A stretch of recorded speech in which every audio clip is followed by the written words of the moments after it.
They win better. Invaders down. Ooh, that shade. Yeah, so many blockers. That's one. That's two. You make this look easy. All the ads on shooting. I just got all four.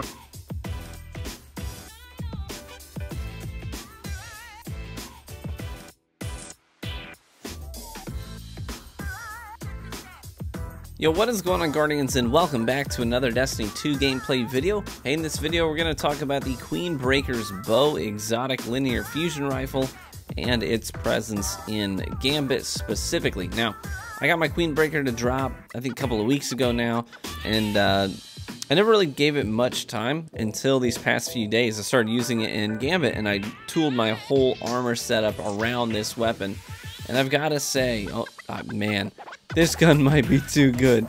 It might be a little too good. See, this gun has some of the most generous hitbox, registration that I have seen on a gun in Destiny 2.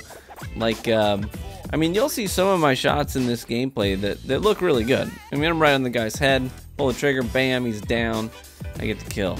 But then there's some other shots in here where I took the shot and it was very clearly not a headshot. It was probably chest or a shoulder. And the game's like, yeah, we're going to count that. That's a headshot. You know what I'm like? Oh, okay. Well, I guess I'm moving on. And it's so generous. It is so forgiving.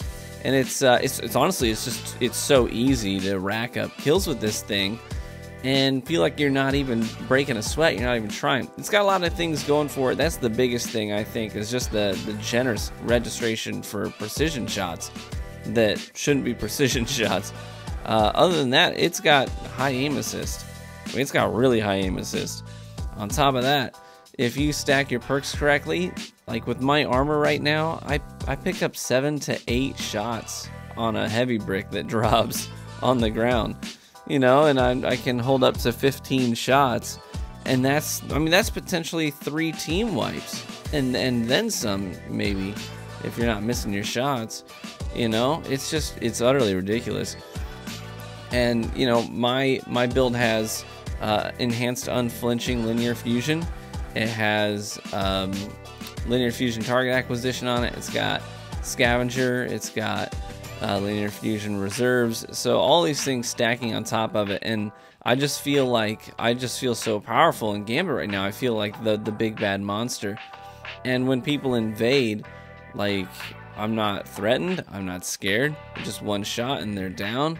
When I am invading, I don't feel threatened, I don't feel scared, I feel like a big baddie, and I can go in there and I can clean up. And this gameplay you're seeing, guys, this isn't a full week or 2 weeks of collecting gameplay with this thing. This was yesterday. Every single play in this video was yesterday.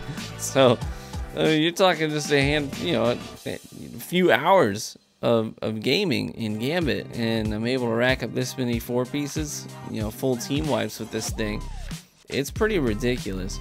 And on top of that, obviously I've got heavy ammo finder, so that I can find more heavy ammo out there in the wild as I'm fighting. Now, I don't think it's as bad as Sleeper Simulant, because Sleeper Simulant doesn't have a weak side to its game. Queenbreaker does. Queenbreaker's really not that great for beefy ads. It's really not that great for primeval damage. I mean, it's a heavy. It'll do damage to primeval, but it's really not that spectacular. Sleeper doesn't have a downside. It's got great ammo capacity, it's got ridiculously fast charge time, it has incredibly high aim assist. You don't even have to hit the head. You can hit them in the body, whether they're just a standard Guardian, a Guardian with an overshield, or a Guardian in their super, or a Guardian in their super with an overshield. It doesn't matter. Sleeper's gonna one-shot everything to the body. It's low risk and it's high reward in every single category, because it can put out tons of damage on a primeval, on a blocker, a beefy opponent, a Guardian. Doesn't matter what you are, Sleeper can take you down. So Queenbreaker, I don't think Queenbreaker's quite as bad, but I will say this: I would not be in opposition if they came out and said, look, we're going to tone down the aim assist and the precision hit registration on Queenbreaker. I would be like, that's okay by me. I would not fight them at all on that. I think this gun is maybe a little too easy to use. Maybe it's a little too forgiving. I would hate to see, you know, in a month or so, this gun be all over the forums, all over social media, where people are just pissing and moaning because suddenly, you know, by that time, more people are starting to have this drop and they're using it more frequently. I would hate for this to become the next big bad guy. So I don't know. I wouldn't be mad if they toned down that aim assist, that precision registration just a little bit. But those are my thoughts. What do you guys think? Let me know in the comments section. I genuinely like to see what you guys have to say about these things. Thanks for tuning in. Hopefully you enjoyed the gameplay, and I hope to catch you in the Crucible.